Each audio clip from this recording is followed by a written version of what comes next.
A woman I worked with a few years ago told me something I have not stopped thinking about.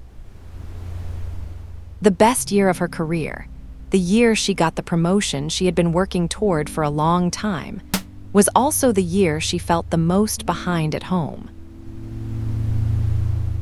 That did not sound right to me at first, because the promotion had solved the thing she said had been the problem. She could finally pay for the stuff that used to eat her weekends. A cleaner every other Thursday. A meal kit. Someone to do the lawn. A sitter on Saturdays so she and her husband could go out like people who go out. Every single chore on the list got outsourced. And she was more tired than before. That is a strange result. If the problem is too much to do, and you pay to have less to do, you should feel lighter. She did not. So either she was doing it wrong, which is the story she told herself for about a year, or the problem was never what everyone thought it was. I think it was the second one. Here is what the money bought. It bought the labor. The scrubbing, the chopping, the mowing. All of it real, all of it genuinely gone from her week. Here is what the money did not buy, and this is the part nobody warns you about. Hiring a cleaner outsources cleaning. It does not outsource knowing the cleaner is coming Thursday, that somebody has to be home to let her in, that the dog has to be crated first or there will be a problem, and that the gate code changed last month so it needs resending. A meal kit outsources cooking.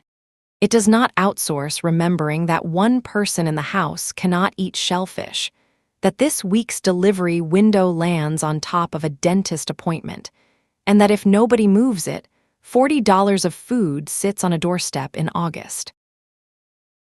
Every task she paid to remove left behind a small piece of itself. Not the work, the knowing.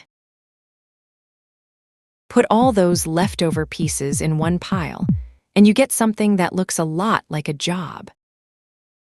It has a workload. It has deadlines. It has consequences when it goes wrong. What it does not have is a title, a salary, a handover document, or an end of shift. I want to be careful here because the phrase people reach for is, she does more, and that is not quite it. Plenty of households split the doing reasonably well. Both people cook. Both people drive. Both people fold laundry badly. The split that tends not to happen is the split of the knowing. One person is holding the map, where everything is, what is coming, what depends on what breaks if it slips. And you can hold a map while also folding laundry, which is exactly why it stays invisible. It does not look like work. It looks like a person standing there, folding laundry, same as the other one. You would assume a bigger paycheck solves this, because a bigger paycheck solves almost everything else in a household. More money, less friction. That is normally how it works. It works for the doing. It does not work for the tracking, and there is a reason. The doing is hands. Hands are rentable. You can buy hands. The tracking is attention, and attention does not scale with income. You can hire 10 people to do 10 tasks and still be the only person alive who knows how those 10 tasks connect to each other. In fact, and this is the uncomfortable bit, hiring the 10 people makes the tracking job bigger, not smaller.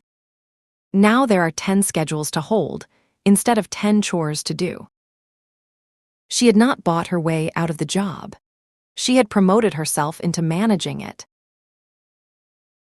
If we are going to call it a job, it is worth being specific about what is in it, because mental load is a phrase that everyone nods at and nobody can act on. When I look at how it actually behaves, There are 4 separate things happening, and they are usually all sitting with one person.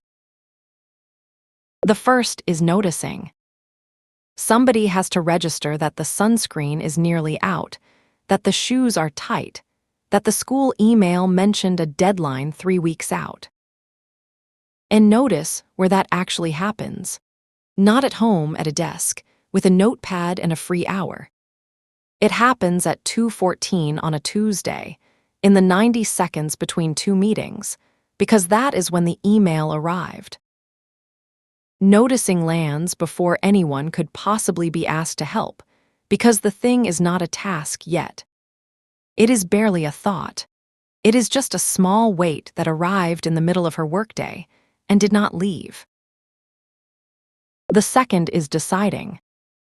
What are we doing about it, when, and what does it cost? Small decisions, dozens of them, most of them not worth a conversation. The third is handing off. Turning the thought into an instruction clear enough that another person can execute it. This is real work, and it is almost never counted as work. The fourth is checking. Did it happen? Did the form go in? Did anyone confirm the booking? Loops do not close themselves, and somebody is holding the list of open ones. Look at that list and notice something. Only the third one, handing off, is even visible to anyone else in the house. The other 3 happen silently, inside one head. Which means when somebody says, "You should have just asked me," they are describing the one part of the job they can see. Here is the question I find more useful than, why is she doing all of it? The question is, how did it end up assigned this way, given that nobody assigned it? It is rarely a decision. It is almost always a drift, and it goes something like this. Early on, somebody has to hold a thing. Maybe there is parental leave, and one person is simply home more, so the school's contact details go in her phone. Maybe one person is fractionally better at it, or just did it first.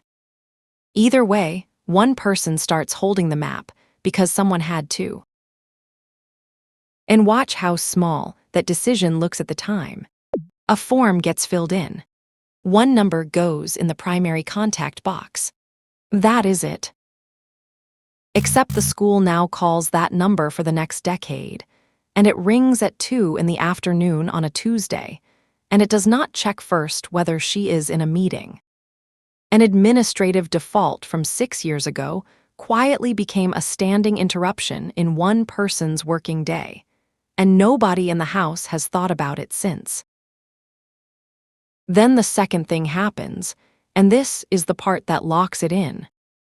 Once one person reliably remembers, everybody else stops building their own memory for it. Not out of laziness, because there is no reason to.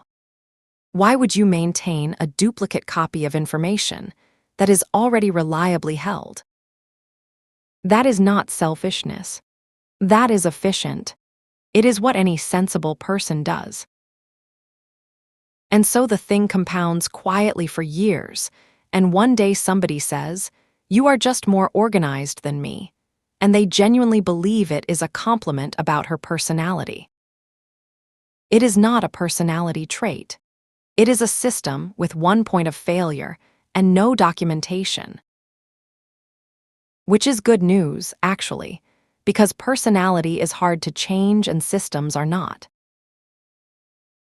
This is the part I most want to get across, because it is where most household conversations about this go wrong, including the well-meant ones. The standard advice is ask for help, delegate, tell him what you need. And the person offering usually means it sincerely. "Just tell me what to do and I will do it" is not a hostile sentence. It is a genuinely willing sentence. But go back to the 4 things the job is made of. Noticing, deciding, handing off, checking. Tell me what to do takes none of them. It takes the doing, which was never the expensive part. It leaves noticing with her. It leaves deciding with her. It leaves the work of turning a thought into an instruction with her. And it grows checking, because every handoff is one more open loop to follow up on. So the arithmetic of just ask me is worse than it looks. She gives away the cheapest part of the job and takes on an extra piece of the expensive part. This is why a household can genuinely split the chores 50-50, and one person is still carrying almost all of it.